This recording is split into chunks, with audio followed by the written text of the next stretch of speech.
Welcome to the Coherence Education Podcast, where we focus on the things that we wish we learned as kids, as adults. Today we've got Heidi Hornbacher and Justin on talking about screenwriting. So we had Heidi on in, when was it, about a year ago, Heidi? Yeah. Teaching screenwriting and storytelling to our students.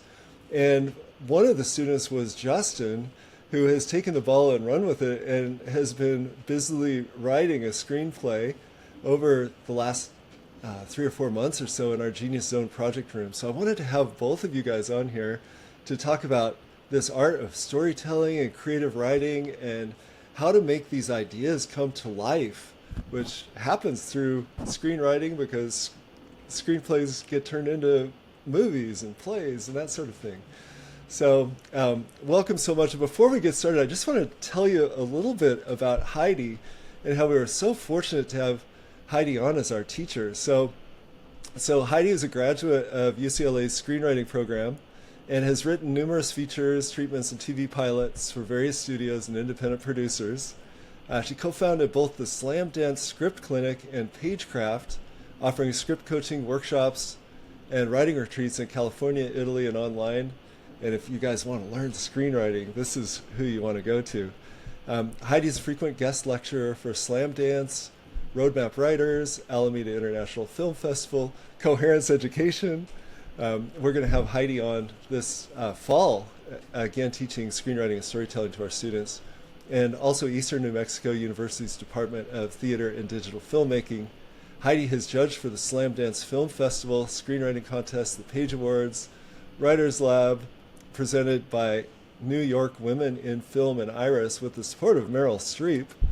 Heidi has also written, directed, and produced numerous commercials, music videos, and other media, and her film Arrow won Best Short Documentary at Malibu Film Festival in 2021, and her narrative short film Washed Away is currently streaming on Amazon Prime. So Heidi is represented by Zero Gravity Management.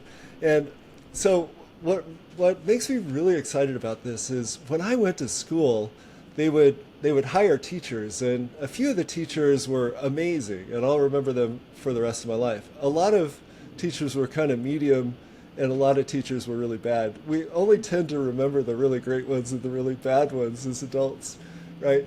But I really love what we're doing with Coherence Education because when we teach a subject, we go out and we find the best people in the world to teach. So we've had Bruce Lipton and Greg Braden on, as well as Reverend Michael Beckwith. We've had Heart Math teaching meditation. And so when we decided to teach screenwriting and storytelling, my business partner, Bella Shing, had taken a screenwriting workshop from Heidi and said, hey, we've got to get Heidi on to teach. And we were just over the moon when you said yes, Heidi.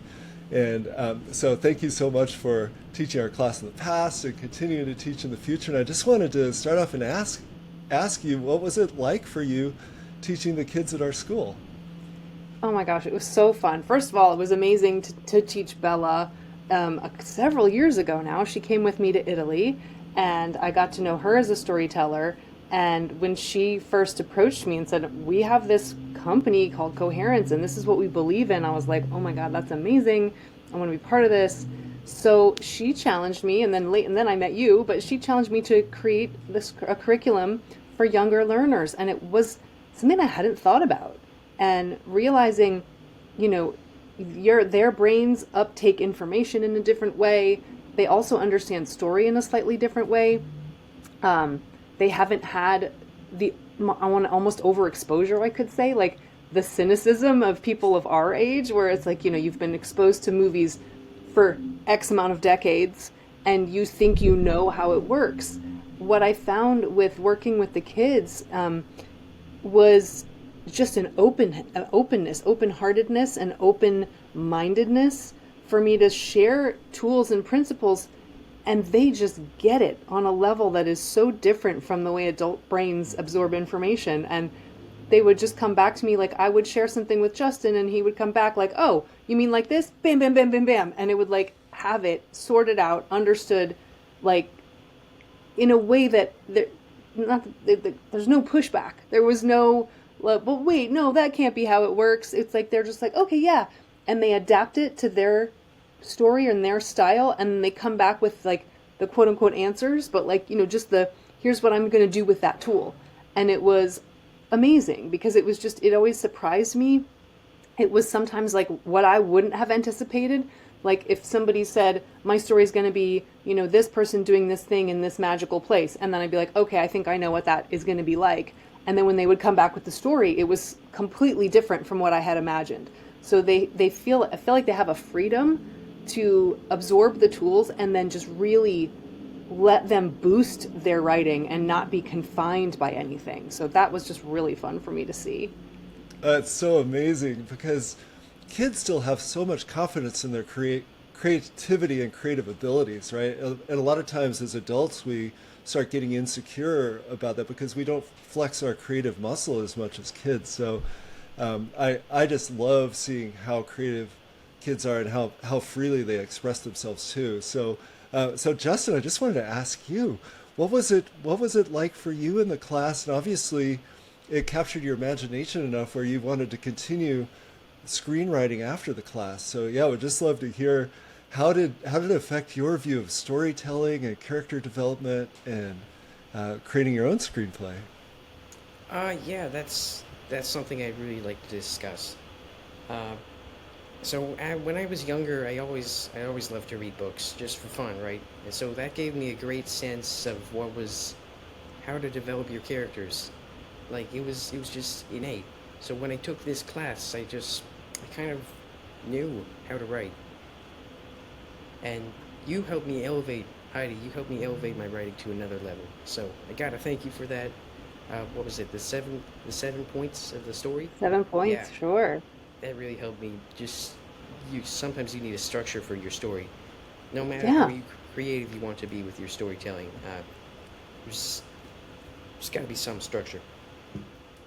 Yeah, and that's one of the things we really focus on is that structure is actually a freeing tool. It's not about confining. It's about look at where these points that are universal to stories and in every single movie you watch and every single book you read and every single TV episode you watch, understand what their purpose is and then make them yours and make them work for you in a way that you'll get you'll get your story out, but you also have an audience that understands, oh, I see what's happening in this story and I get it and now I'm in the flow with you.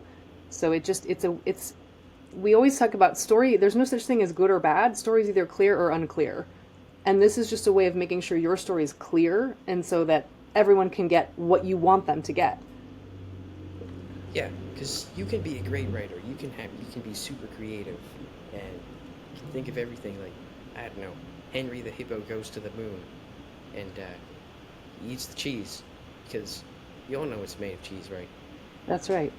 But if you don't have a clear idea on how to write the story, you don't have your plot points down, you can't write that story. As much as you'd like to write that story, you can't do it if you don't have an idea. So I'd say Yeah. most of the time what these young writers are missing is a clear idea on how to progress their story forward and Yeah. really elevate the writing. Yeah, for sure. And to Andrew's point of like stuff I wish I'd learned when I was your age, like that, it's just, what, show me what the underlying scaffolding is for everything that I'm watching, and then give me those tools, and then I can go and make it mine.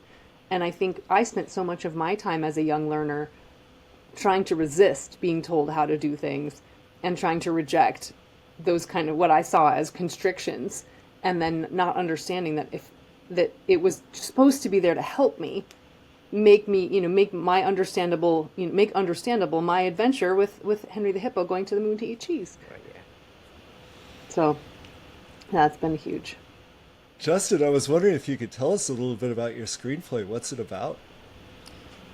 Yeah, so the premise of this screenplay, it's called Surface to Sunlight, and basically there are these kids living in an underground civilization that has no real sunlight. There's this bonfire that they have going on. It's been going for a long time. So that's how they get their light. And people carry torches to the bonfire, and that's how they put the light in their homes.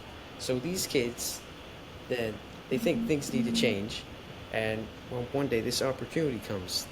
So this happens to be a kingdom with a prophet, And so one day the king's prophet makes the announcement that everything's going to come crashing down in a few weeks unless they can find another way to make light, because the bonfire is fizzling out.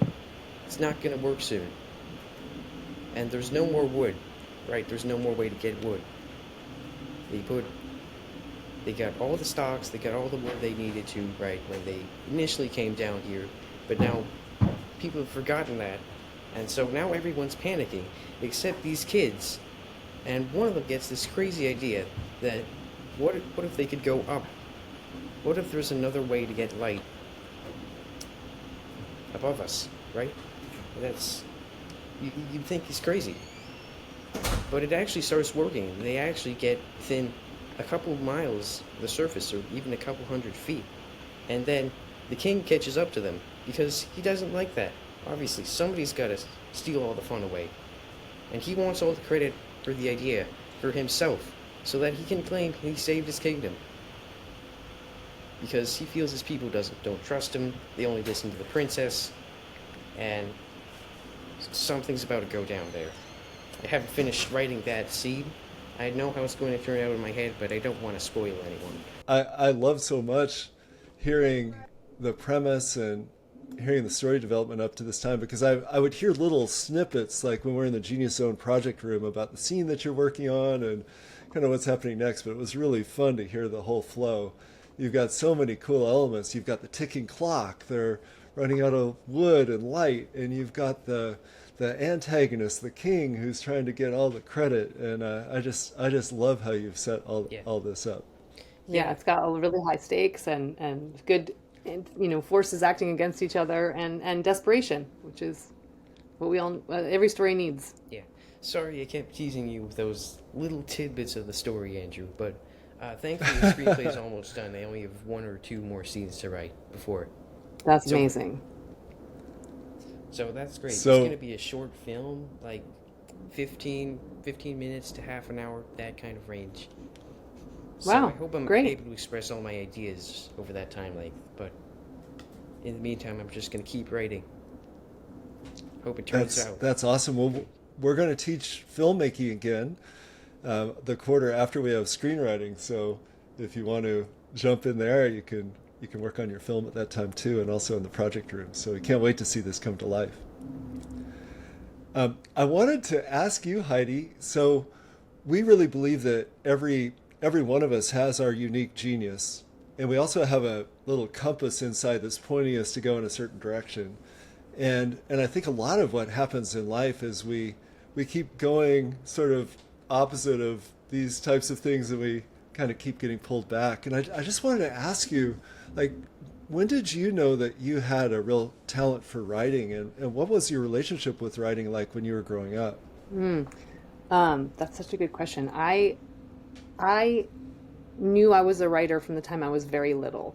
Like, I remember writing stories in 1st and 2nd grade that were not what the teachers expected. Like, they asked us to write like a half a page story at one point about something, an animal or something, and I wrote like a 5-page totally developed story with it to be continued at the end. And the teacher was like, "Who is this kid?" and like called my mom and was like, "What's going on with this kid?"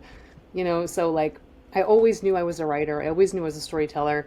I used to hide in my room on weekend mornings with my notebook and write stories, because I had the stories that I wanted to get out, and I'm a morning writer.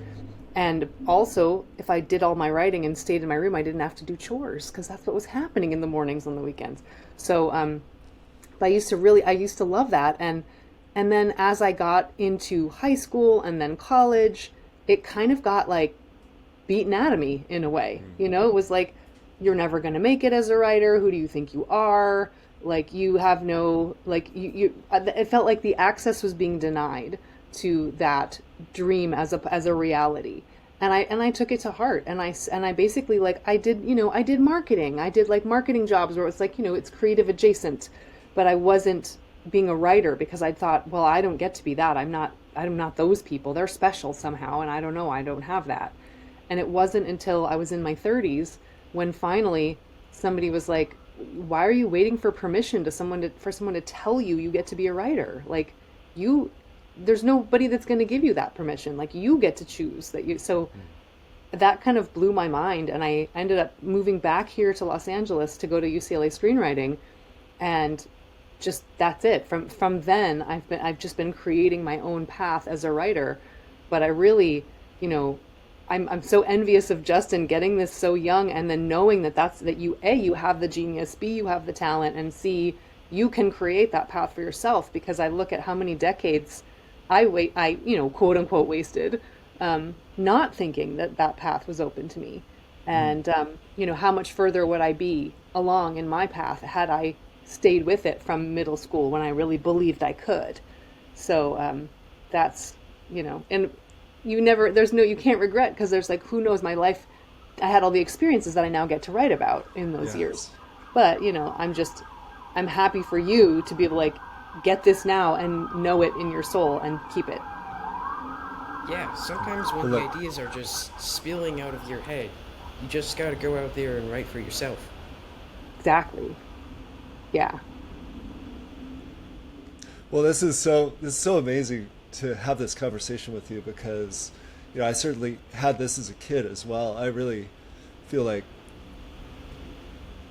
my genius zone is in creativity, and I got that message all the time too, Heidi. Like there's no future in that, Who do you think you are? Do something practical, and I really think one of the gifts of AI these days is AI is taking over all those practical jobs, right? So all those things like marketing writing and things like that are starting to be taken over. But I really feel like when we're at the peak of our humanness, and we're really inside of our genius zone and expressing our pure creativity, it's still, no machine is going to catch up to that.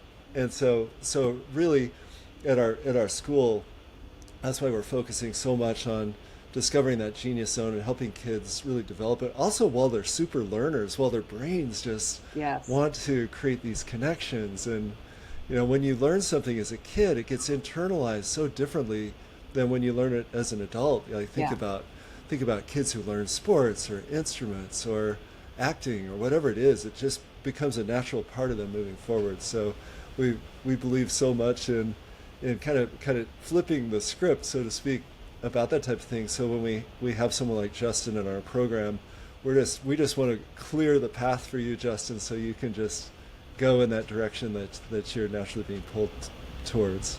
Yeah, thank you. Yeah, I mean, I think a lot of what I teach is about just decoding, because I wish someone had just sat me down and said, look, these are the elements you need for story. It's almost a checklist. Do you have that? Do you have stakes? Do you have an antagonistic force? Do you have a character with a strong desire? I wish someone had just sat me down and said, here are the things. Because what I came out, the way my brain works, a little neuroatypically, is just, but do I have all the pieces? Just tell me what the pieces are, and then I will figure out how to put them together. And so that's part of what I want to do in my teaching, is turn around and go, here are all the pieces you need, and here's why you need them. And then you can go be off and running and create however you want, in a way that, I wish someone had sat down when I was 9 or 10 and said that to me. That's awesome. Well, I really love your structure with the 7 story points, but also we haven't mentioned yet your character diamond, which I think is absolutely brilliant. I wanted to ask you, Justin, is that something that you've been using in your story? Yeah, I've been trying to incorporate elements of the character diamond, but I think in the end, sometimes you need simpler characters, like the Prophet. The Prophet's actually very simple. He's a complete fraud, and that's the midpoint shift when one of our characters discovers the Prophet is actually lying. And there's no shortage of light in the bonfire. So if you don't get light from the surface, you're going to be fine. That's fascinating. I love that. Yeah, I can see if it's an antagonistic character like that, or somebody who's a nemesis, or who's a liar. They often, we have this tool that you're referencing called the character arrow, and characters progress along this arrow from the mask self, like who we just assume someone is when we first meet them, to revealing who they truly are, but along the way they have to avoid, their worst self, or their, trouble traits, things that will trip them up, but also, use their strengths to the best, but also realize they need to grow past their strengths, or there's not really a story. So a character like the prophet is somebody who doesn't necessarily progress into his best self. He kind of gets stopped at his worst self, or just tripped up by his worst impulses. And so Exactly. Or rather, you would think he's a better character than he actually is. Like, he's all mysterious and he knows a lot, but in reality, he's just a fraudulent old man who plays bingo. Yeah. I wrote in the underground bingo club scene. It's pretty fun. excellent. That sounds great. I love it. And it's timeless too. It's like you're hitting on timeless themes. Like, that's Wizard of Oz. We believe in this power beyond ourselves, and then when we get there, realize it's just a sad old man in a big mask, and it's not real, and there's no real power. Which I think you're hitting on some really cool themes that are universal, and that, like we've just been saying, there is no magic person that's going to tell you the thing you need or give you permission. You have to go on that journey for yourself, because you said you could. Exactly. I love that. Yeah, and the crazy thing Do you know what is you're going to write? the prophet isn't even the main antagonist. No, he's just a nemesis character, it sounds Yeah. like. Do you know what you're going to write next? Final battle. Excellent. The big culmination. Yeah. That's amazing. Do you have any thoughts about turning this into a series? Or are you going to write another story in this world after this? Or I think this world is gonna it's gonna be a satisfying conclusion. I don't know if we're gonna be Interesting. serious. I think I'm gonna branch off into other stuff after I'm done with this. Cool.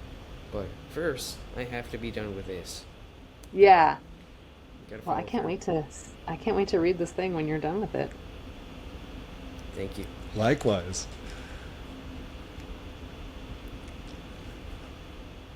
Well, I just want to thank you both for coming on, for being involved in our special program. Heidi, we're so excited to have you on this fall to teach another batch of kids, and also you'll probably have a lot of repeat students as well, maybe nice. Justin in there too. And I wanted to ask you, for aspiring screenwriters like myself, what's the best way for people to get in touch with you and learn more?